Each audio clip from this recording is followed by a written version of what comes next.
So this is really interesting to me. Before my daughter found me on the bathroom floor and basically, well, not basically, she saved my life.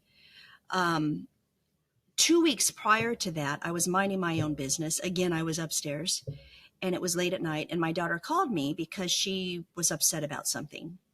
So I went downstairs, but the minute I sat up, I had those shooting pains in my head again. And I really didn't pay attention to it, but it really hurt. But I guess I need to take a little better care of myself. Another lesson learned. If something doesn't feel right, you need to pay attention to it. Then I got up, I went downstairs, I went and laid down with my daughter in bed, which is one of the highlights of my life, my daughter. And the minute I laid down, I really didn't feel good. And I kind of spoke to her for a few minutes. And usually when, she gets upset or things happen, we speak for a while. But for some strange reason, we didn't speak very long. I put my hand on her and she pretty much fell asleep. Well, all of a sudden, my head is just exploding. And I'm feeling nauseous again. But this time I didn't throw up. And this is 2 weeks prior to me going to the hospital. Well, all of a sudden, the right side of my body went numb. I couldn't feel it. And of course, it never dawned on me that I was having this hemoglobic something stroke. My brain was obviously had a brain bleed, and it caused me to stroke. And apparently, from what I've heard now, that I shouldn't have even lived 24 hours. And yes, I did, thank goodness. So I'm laying in bed, and the minute this happens to me, I'm thinking, what's going on? This happened like within seconds. I didn't even have time to say call 911. But what I kept thinking was, what's going on with me? But before it happened so fast. My body, and this sounds crazy, and I've always believed in, there's something bigger than us, and I've seen certain things as a child, but I'm telling you right now, I believe it because I wasn't on any medication. I had all my faculties, and what I'm about to tell you next happened, and it happened. So I'm minding my own business, feeling miserable, and all of a sudden, my whole body is numb, my right side, and I'm going up. My body is going up, but it's looking up. It's not looking at me. It's going up. And I could tell that it was curtains for me. I was not supposed to be here. I mean, I was really out. I was checking out. And what I remember saying is, wait. I can't go. My daughter needs me. Because if I die in her bed, she's going to have a panic attack. She's going to feel worse than she does now. I can't leave. I call it mother's love. And I remember pulling down my body back into the bed. But it wasn't just pulling my body back into the bed. I was like, I really didn't want to be here. And I was pulling it down to the point where I was pulling like 1 billion pounds.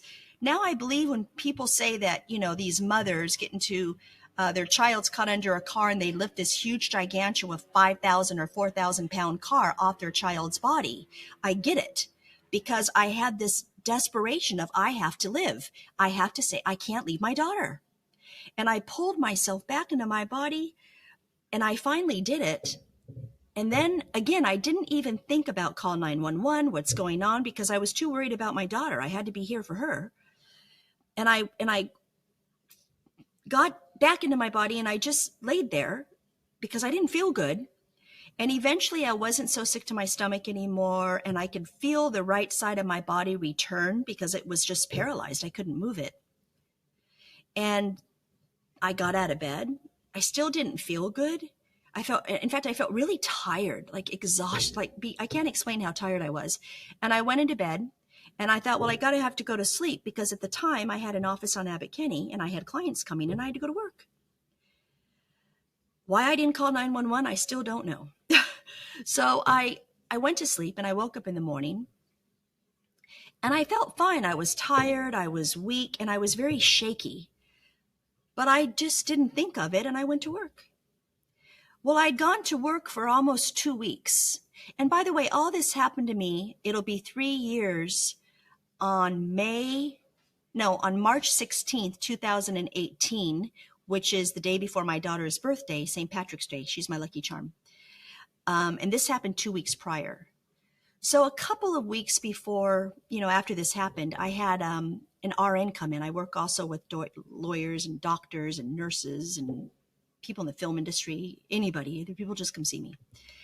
And this woman was looking at me and she said, Rochelle, why are you shaking?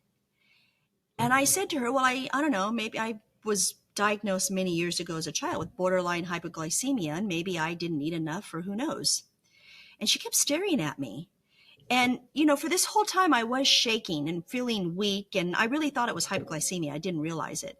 And she said, Rochelle, what's happened to you? And I was thinking, and I couldn't remember, and then it dawned on me, and I told her my story. And she said, Rochelle, I can't diagnose you. You need to go to the hospital, but it sounds like you had a stroke. She said, why? You need to go to the hospital. And apparently if you go if you have a stroke and you go right away, they can give you a shot or something that helps you and they can determine what's going on. But because I'd waited so long, nobody really knew anything. So I went to the hospital, and it was interesting because before that, my husband and I did a retreat, and I was breathing in a lot of smoke because we do a lot of burning things at the retreat. So when I went to the doctor, I thought maybe I had smoke inhalation, and I told her about my head at the hospital, at the emergency room. But she kind of didn't do what maybe she could have done, and I went home. And then 2 weeks later, my daughter finds me on the bathroom floor, and that is where I think that dry blood came from. The doctor said it could have been around for a very long time. This could have happened to me at any time. I could have had this malformation in the cerebellum for many years. I don't think they really know. But I'm thinking because of what happened to me, that blood was from the 2 weeks prior. And then when I saw that light, the second time I went to the hospital, when I saw that light, and it was just such a profound light, and I heard, don't be afraid, your daughter will be okay. And I felt the most incredible sense of peace I've ever felt in my life. And I don't care how long I meditate or where I get to, I have not found at this point that I can get to that state of peace. It's very comforting to me because now I truly believe that there is another place. I study Buddhism, that we don't just die and go nowhere. And if we do, we won't know anyways, but we do go to another place, another life. And I know that there is such thing as peace, that it really exists. And because I experienced it, it's easier for me, maybe not to get at that level, but to get there. And I will go through how to find peace. That's a large part of what I've learned. What was really interesting, I've asked my daughter many times within the last 3 years, because my mother and my daughter especially have explained to me what's happened, what was going on, because I've forgotten. And at this point, I'm fine. I don't need to know anymore. And my husband. And I asked her, was there a light above me? Because when you go into the hospital, they have those big lights. And I said, was there a light? And she said, no. I said, are you sure? I need to know. Are you sure there wasn't a big light on top of me? And she said, Mommy, there wasn't. So this is where I, more so than ever, my spiritual practice has really taken off. I thought it was profound before this happened to me.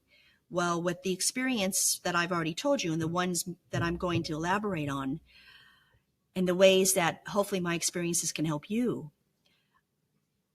from what I have seen working with my clients and when I went to school to get my master's in spiritual psychology, and my own, my experiences, I don't know if there is any other way to help trauma and to get through it.